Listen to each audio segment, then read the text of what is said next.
The year was 2013. Your friend had been telling you about this really unique series called Jojo's Bizarre Adventure. According to them, it'd been running since the late 80s and just recently got a brand new anime. Of course, after hearing that and getting tired of not getting the references they're talking about all the time, you decided to give it a watch. And lo and behold, after a couple binge sessions through these 3 parts, you needed more. Just your luck too, because when you look at that, Jojo has 5 more parts that had never been animated, providing more wacky content than you could ever imagine. Now the only issue is where to find them. Hello everyone, this is the RPG Monger, and today let's talk about something I've been mentioning ever since the early days of my channel, the strange world of scanlations. For as long as the internet's been around, people have always been putting up official works online so others can get them for free illegally, whether it be something like a movie or even a book. It's so commonplace you don't even really think about it. And while those mediums don't really take much to put online, when it comes to manga, the whole process and community around getting them out there is way different. You see, for the longest time, at least in the US, getting manga through official means was a huge hassle, especially if you're looking for a series that isn't amazingly popular.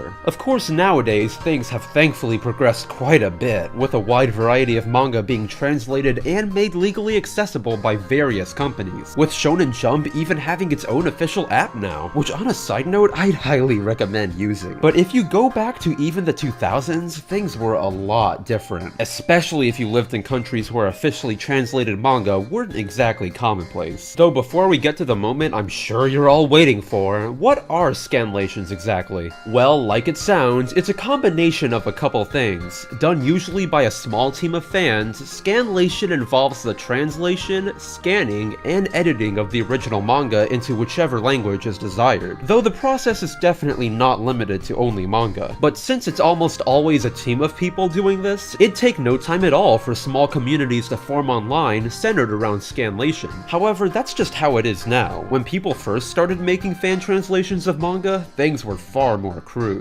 Having roots dating all the way back to the 70s, scanlations, or fanscans as they were originally called, were made more out of necessity than anything, what with very few manga ever being translated in full at the time, if any. Hell, even the very first group of fans to translate a manga would end up impacting the official release of it a couple years down the line, with Tezuka Osamu's Phoenix. And while you'd think scanlation wouldn't really exist without the internet to propagate it, much like how the first fan subs would be given to people on VHSs, a lot of early manga translations would be made in and distributed within anime clubs through CDs or email. Though for the most part, they'd only be the raw scripts of the manga themselves. It'd only be in the late 80s where the first semblances of what the scanlation community would become began to show up, with a Usenet group that provided translations of Ranma 1/2 among other things. So that aside, moving forward into the 90s, as technology advanced, so too would scanlations in the communities around them. You see, at this point, Viz Media had finally figured out a way to get Western consumers to buy manga, with one of their most popular series, the aforementioned Ranma 1/2, developing quite a following for the time. The issue was, since Viz would only release 2 chapters a month, fans quickly grew impatient what with the manga nearing completion in Japan. In turn, alongside other translation projects spawned from similar circumstances, Ranma 1/2 would receive multiple scanlation projects throughout the years, being one of the earliest and most notable examples of what the scanlation community would soon become. Not to mention, at this point, what with the modern internet now in its infancy, scanlations would begin to look a lot like they do today, with popular manga like Dragon Ball being edited into English using MS Paint, scans I'm sure you've come across at some point or another. So heading into the early 2000s, with many scanlation groups beginning to form and split up into new groups, the community really began to diversify, only blowing up more with a manga boom fueled by Viz and Tokyopop in the US. What was once a relatively small and scattered community had completely transformed.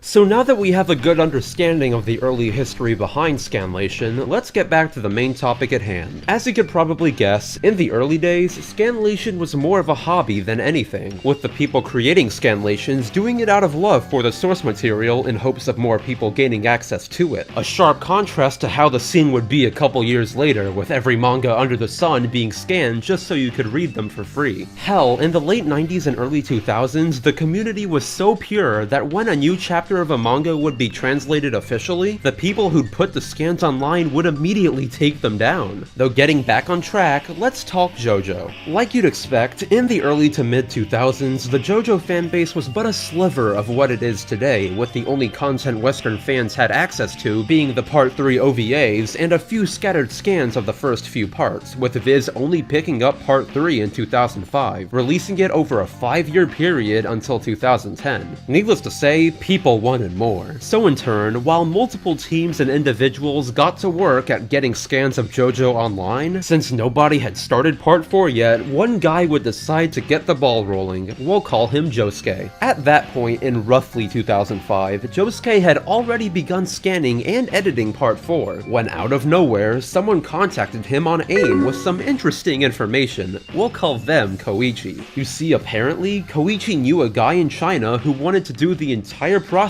himself to improve his English skills, from translating the text all the way down to editing the scans. We'll call him Rohan. And well, Rohan was definitely true to his word, because in no time at all, Josuke would be getting 3 to 4 translated volumes from Koichi every few days, something that'd take a normal Scanlation team at the time way longer. Though there would be a trade-off with Rohan's seemingly bottomless work ethic. While now the internet finally had access to scans of Part 4 for the very first time, the quality of said scans was, well, less than satisfactory. From lines that were slightly off to phrases not even remotely close to the original text, these scans, nowadays known by most of the fanbase as the Duwang scans, based off of the mistranslation of Morio, became the bad scan to end all other bad scans. It's funny, even while the scans were coming out, Josuke would try to tell Koichi pointers to give to Rohan to make the translation more accurate, like Duwang for example. Alongside other things, Josuke actually told Koichi that Duwang was a mistranslation of Morio, but Koichi would consistently refuse to pass it along to Rohan out of fear that he'd annoy the guy who was basically doing all the work. In turn, after the whole thing was put out there, for many it ironically became a rite of passage, what with it being the only available scans of Part 4 for quite a few years. Even today, these chaotic scans remain fairly popular throughout the community as more of a funny read than anything. I mean, come on, there are countless parts throughout the translation where since Rohan didn't know how to translate something, the original Chinese characters would remain, leading to some pretty funny parts in my opinion. But anyways, Duwang aside, there's actually another notable bad scan Jojo's had that, while not as notable as Duwang, would also end up having a pretty visual effect on the developing Western Jojo fanbase. When it comes to scans online, at least with me, the bad ones usually fall into 2 categories. Ones where everything is a total train wreck, or ones where the actual quality of the scans isn't outright terrible, but leaves a lot to be desired. Of course now, you usually don't see either, what with people having perfected Scanlation, but back before old scans were replaced by the shiny new ones, many people just had to take them at face value, whether they were pretty on point or far different from the source material. And while parts 1 through 3 got decent scans with solid translations, alongside Diamond is Unbreakable getting Duwang, Part 5 of Jojo, Golden Wind, would end up getting its own brand of bad scans. First going on the internet at around the same time as Duwang, if not a year or so before it in actuality, the bad Part 5 scans are both a lot different and pretty similar to the first scans Part 4 received. Although the translation was this time far more accurate with 100% less wooden Josuke, Part 5 scans suffered from its own unique version of subpar translations. You see, just like the Duwang scans, the original Part 5 ones were double translations. Scans of the Chinese translation of Part 5 retranslated into English. Though unlike Duwang, we didn't have a Rohan situation with a random guy doing it to improve their English skills. This time the guy translating things knew what they were doing and produced a pretty serviceable translation for the part. But serviceable is all it really was, because while you could understand the story and follow the fights, the part was noticeably far drier than all the other parts fans had been exposed to up until that point. To put it simply, aside from a couple flat-out translation errors that are admittedly pretty funny, like how Ghiacio's Italy rant was changed into him ranting about France, a lot of the personality and character within the part was kind of absent. Just take the main character, Giorno. In these scans of Part 5, his character and personality are all but sucked out, lost in translation, translation, and replaced with very bland literal lines. Hell, for the longest time, in the West, Golden Wind was by far the least enjoyed part for a massive majority of the fanbase. A stark contrast to its country of origin, where in Japan, Part 5 was and still remains arguably the most popular one to date. Of course, now in the present year, things have practically reversed, what with better scans coming out since then and the part finally getting animated. But going back to when these scans were all people had, it's a really interesting chapter for the JoJo fanbase. Oh, and before I forget, alongside many people disliking the part due to the bad scans, the translation was also flat out confusing at portions, most notably with the main villain's stand. But before I go any further, since I kind of can't avoid talking about spoilers here, I'll put up a timestamp for when the spoilers end.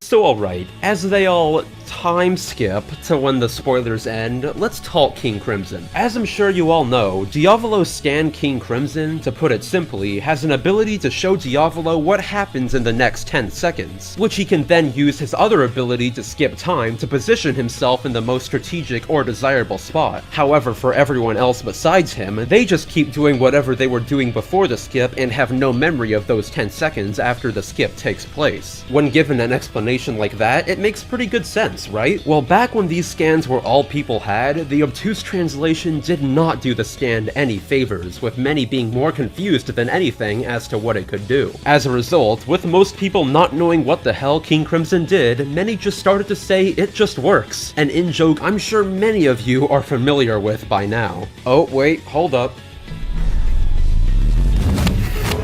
There we go, all back to normal. Going back to the point though, aside from mooing turtles, the original translation of Part 5 really fell under a kind of middle ground as far as bad scans go, with the translation not being off enough to be funny, and not being on point enough to be accurate. It's just kind of a shame that for many, including me, this was the only way you could read Golden Wind for some time.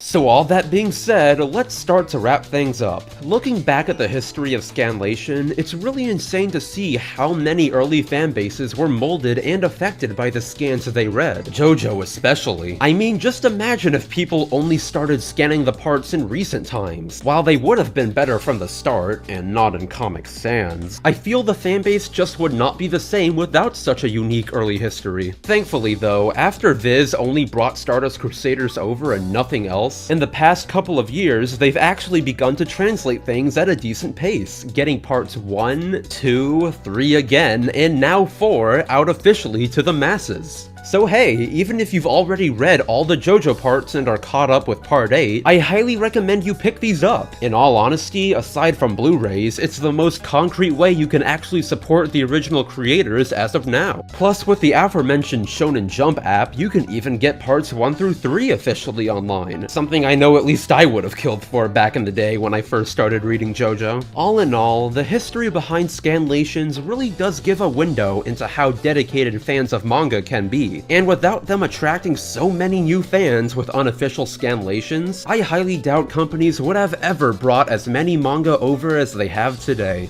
If you enjoyed this video and want to see more like it, do subscribe, and today's cool thing of the day is Inside Scanlation, a site that I highly suggest you check out if you want to learn more about the subject. Hell, even with this video, I could have never gone as in-depth into the background behind Scanlations without the detailed history archived there. Oh, and a secret bonus cool thing of the day, if you're still watching this video and haven't yet, you've gotta watch the anime for Part 5 if you've seen the previous 4 parts. Like, without saying too much, David Productions has set the bar for manga adaptations insanely high with this show, you have no idea. Just watch it when you have the time, you won't regret it. So that being said, I'm the RPG Monger, and don't forget that each and every one of you are fantastic.